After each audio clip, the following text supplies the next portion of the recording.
As casualties continue to mount across Ukraine, stories of great heroism emerge. Among those killed in the east of the country last week was Denys Sosnenko, who died while carrying out the dangerous task of retrieving the bodies of fallen soldiers and civilians.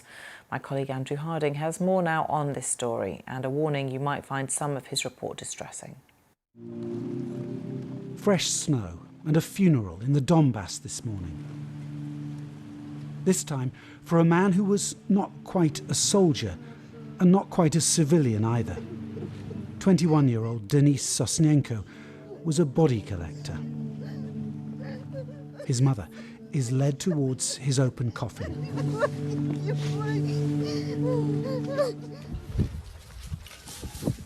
Last year we met Denys, standing in the background here. He was with his team of volunteers close to the front lines.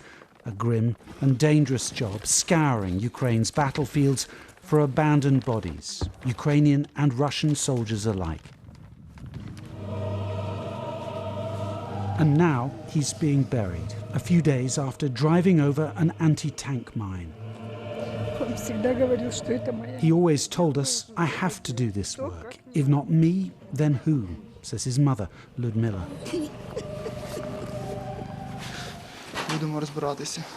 Last October, another BBC team caught up with Denys, collecting more Russian bodies. After checking, they weren't booby-trapped, as they often are.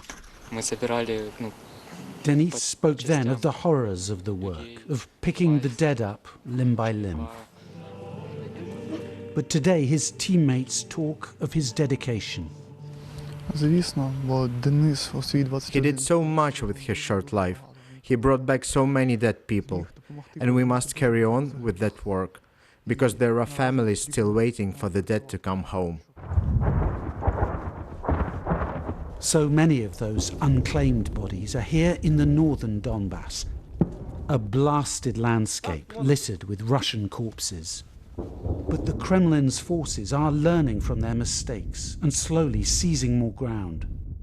Russia are learning every day, and they change their strategy, and it's very hard for us, and I think we need to learn faster than Russian. Yeah.